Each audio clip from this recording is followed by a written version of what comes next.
నమస్తే, welcome to our channel. నేను ప్రియా కౌశిక్. ఇప్పుడే అందిన తాజా వార్త. ఢిల్లీ ఎన్నికల్లో ఊహించని పరిణామం చోటు చేసుకుంది. ఢిల్లీ మాజీ సీఎం అరవింద్ కేజ్రీవాల్ ఓటమి పాలయ్యారు. 1200 పైచిలుకు ఓట్ల తేడాతో ఆయన బీజేపీ అభ్యర్థి పర్వేష్ వర్మ విజయం సాధించారు. అయితే ప్రస్తుతం దీని గురించి మాట్లాడడానికి చిట్టిబాబు గారు ఫోన్ లైన్ లో ఉన్నారు. నమస్తే చిట్టిబాబు గారు. ఢిల్లీ మాజీ సీఎం అరవింద్ కేజ్రీవాల్ న్యూఢిల్లీలో ఓటమి పాలయ్యారు. దీని గురించి ఏమంటారు సార్? ఏమన్నారు, ప్రజలు తగిన శాస్త్రి చెప్పారమ్మా. ప్రజలు చాలా అప్రమత్తంగా ఉన్నారనేది ఇది ఒక తార్కాణం. ఢిల్లీ ప్రజలు ఎంత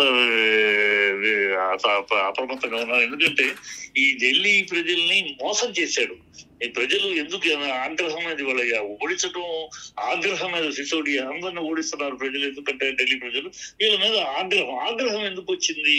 ఆ మామూలు అసంతృప్తి ఉంటుంది కానీ ఆగ్రహం అనేది ఎందుకు వచ్చింది? ఆగ్రహం ఈ కేజ్రీవాల్ అనేవాడు రాజకీయాల్లోకి అడుగు పెట్టింది ఒక వినూత్నమైన రాజకీయం చేస్తాను, ఒక అవినీతి రహిత రాజ్యం ఇస్తాను, ఒక పారదర్శకమైన పరిపాలన చేస్తాను, ఒక సామాన్య మనిషిగా ఉంటాను, నేను మామూలు మారుతి కారులో తిరుగుతాను, నాకు ఇవన్నీ ఉండదు, ఆర్భాటాలు ఉండవు, ఇలా చెప్పి జనాలను నమ్మించి మెప్పించి ప్రజలు ఏదో కొత్త రాజకీయం, కొత్త బ్లడ్, ఏదో కొత్త ధనం తీసుకొస్తాడు, దేశంలో ఈ అవినీతి లేకుండా రాజకీయం తీసుకొస్తాడని నమ్మారమ్మా. సార్ అయితే ఇక్కడ ఓట్ల మధ్య ఎక్కువ తేడా లేనట్టుగా కనిపిస్తోంది కదా సార్? లేదమ్మా, వీడు నమ్మక ద్రోహం చేశాడు. నమ్మక ద్రోహాన్ని ప్రజలు భరించలేకపోయారు. నేను నమ్మావు, నువ్వేదో కొత్త రాజకీయం తీసుకొస్తావు, అది నువ్వు అన్ని 50 కోట్లతోటి సొంత ఇల్లు కట్టుకుంటావా శిష్మహలు? జనాలకేమో అక్కడ తాగడానికి నీళ్లు లేవు, మురికి నీళ్లు డ్రైనేజ్ వాటర్ నీళ్లలో కలిసిపోతున్నాయి, పొల్యూషన్, స్కూల్ పిల్లలు అన్ని స్కాండల్స్, ఆల్కహాల్ స్కాండల్, అన్ని స్కాండల్స్, ప్రజలు విసిగి వేసారిపోయి ఉన్నారు. నిన్ను నమ్మితే ఇంత గతంలో కన్నా దారుణమైన అవినీతి పరుడుగా ఉన్నావే, ఇంత దౌర్భాగ్యపోయిన అబద్ధాలు చెప్పి మోసం చేసే మమ్మల్ని ఆగ్రహం ఉన్నారు. ఈ ఆగ్రహం కనువిప్పమ్మా, ఇప్పుడు రాజకీయ నాయకులు కనువిప్పు. అయితే దీని వల్ల ఇంపాక్ట్ ఎలా ఉండబోతుంది అంటారు సార్? దీని వల్ల ఇంపాక్ట్ మన తెలుగు రాష్ట్రాలకి కళ్ళు తెరవాలి. తెలుగు రాష్ట్ర ప్రభుత్వాలు రెండు కూడా ఈ కేజ్రీవాల్ ఎలా అయితే అబద్ధాలు చెప్పి అధికారంలోకి వచ్చి ప్రజల్ని ఆ చెప్పిన వాగ్దానాలు నెరవేర్చకుండా మోసం చేశాడు, ఆ మోసానికి ప్రజలు ఇవాళ ఎలా చంపపెట్టులాగా సమాధానం చెప్తున్నారు. ఇదే పరిస్థితి మన తెలుగు రాష్ట్రాల్లో వస్తుంది. ఇక్కడ తెలుగు రాష్ట్రాల్లో కూడా రెండు ప్రభుత్వాలు కూడా అబద్ధాలతోటి అధికారంలోకి వచ్చారు.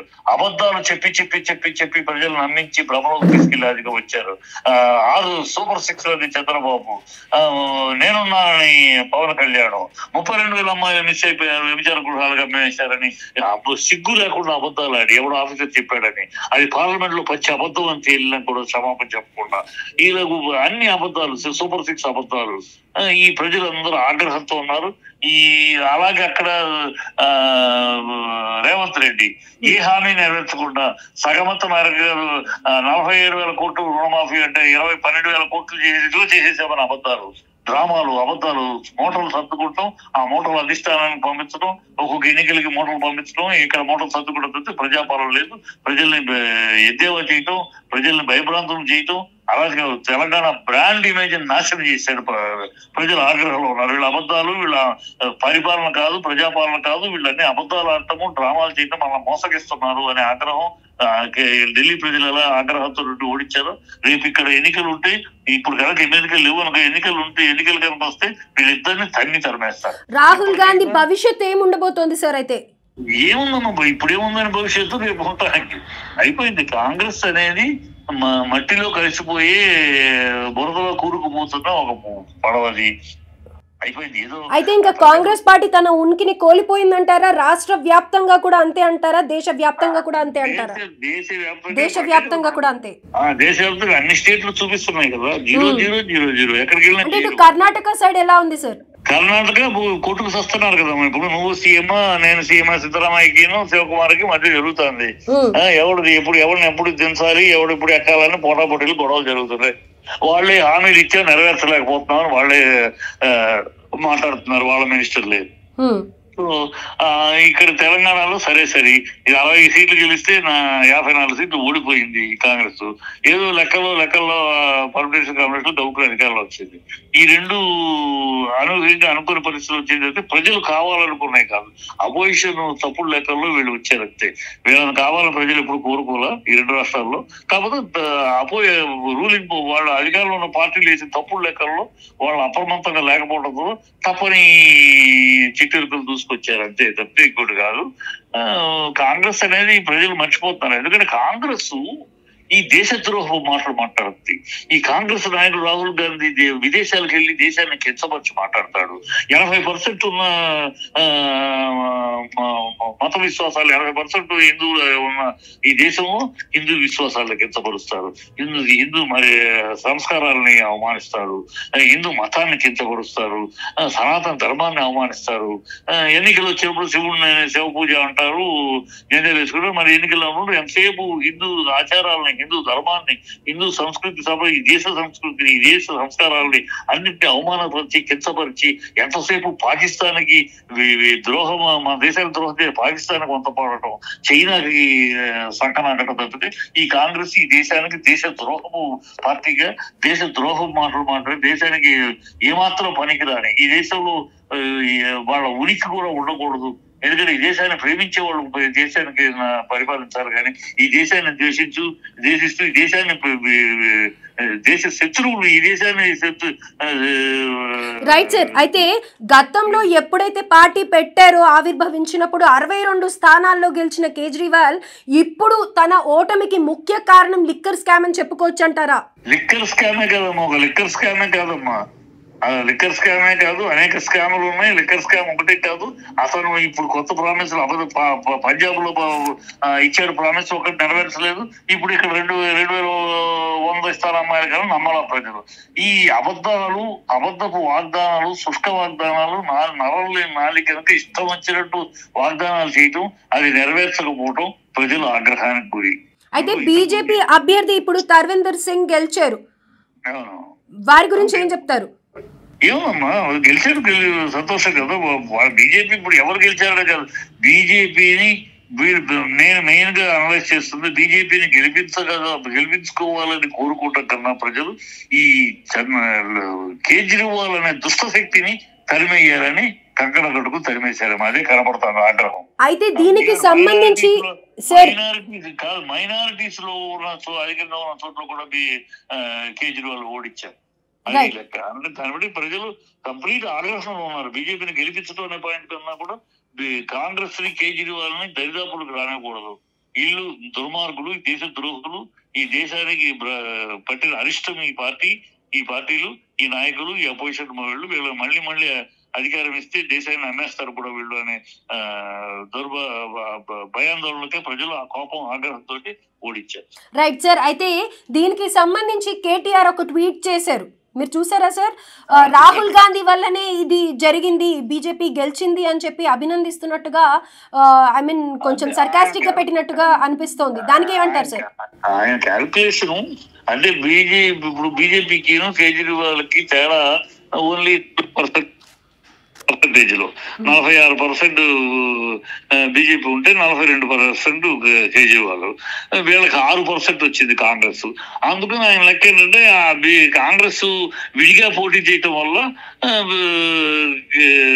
బీజేపీ గెలవడానికి అవకాశం వచ్చింది. కాంగ్రెస్ కేజ్రీవాల్ కలిసి ఉంటే 42 + 6% 48% అయ్యేది, బీజేపీ 46%. ఆ 2% తేడాతో కేజ్రీవాల్ వచ్చేవాడు.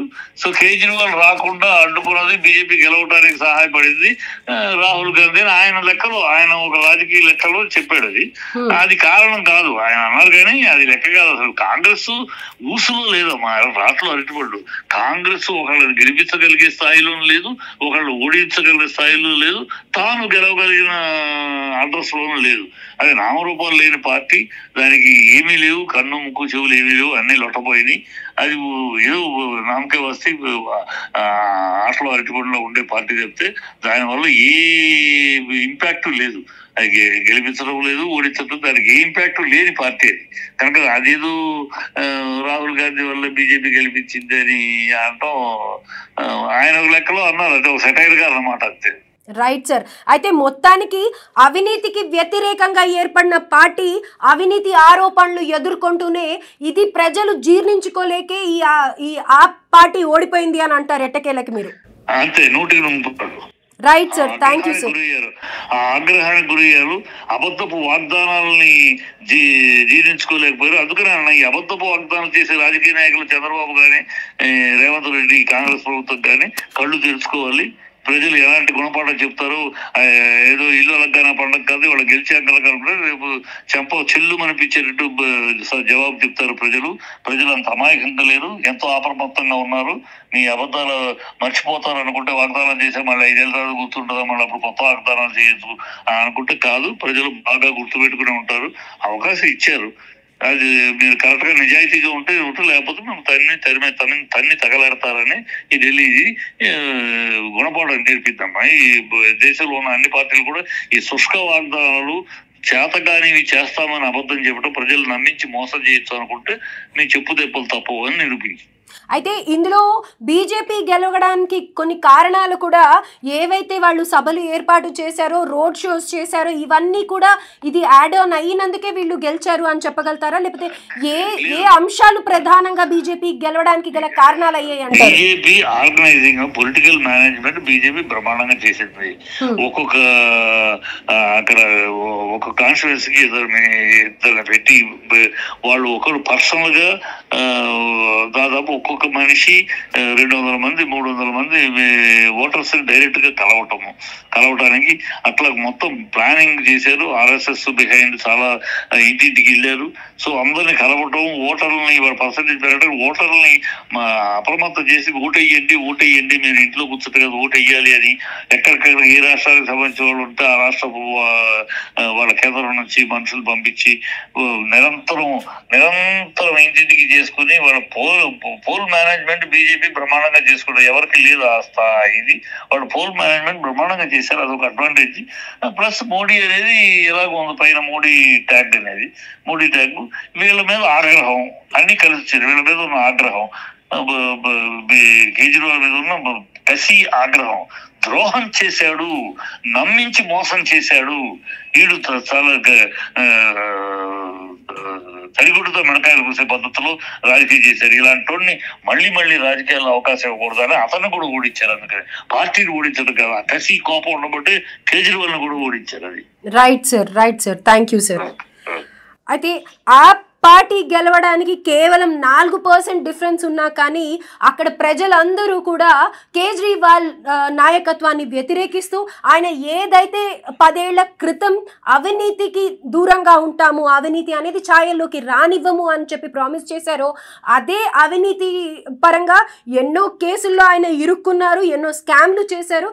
ఇవన్నీ భరించలేని ప్రజలు ఆయనకి ఈరోజు ఈ రిజల్ట్ చూపించారు. ఆయన ఓడిపోవడానికి గల ముఖ్య కారణాలు ఇవే అని చెప్పేసి చిట్టిబాబు గారు అంటూ ఉన్నారు. అలాగే బీజేపీ పార్టీ నుంచి మోడీ పేరే కానీ, లేకపోతే వాళ్ళు చేసిన రోడ్ షోస్ కానీ, ఇంటింటికి తిరిగి RSS వాళ్ళు కానీ, లేకపోతే బీజేపీ కానీ కొన్ని అంశాల మీద కేవలం స్ట్రెస్ చేసి కేజ్రీవాల్ మీద కోపంతో ఏదైతే ఉన్నారో ఆ ముఖ్యమైన పాయింట్స్ ని పట్టుకొని అందరినీ ప్రతి ఇంటికి గడపకి వెళ్ళి ఈ అంశాలు ప్రసంగిస్తూ చెప్తూ అందరినీ అవేర్నెస్ తెచ్చినందుకు గాను బీజేపీ గెలిచింది అని చెప్పేసి చిట్టిబాబు గారు అంటూ ఉన్నారు. అయితే తదుపరి నెక్స్ట్ ఏముంటుందో చూడ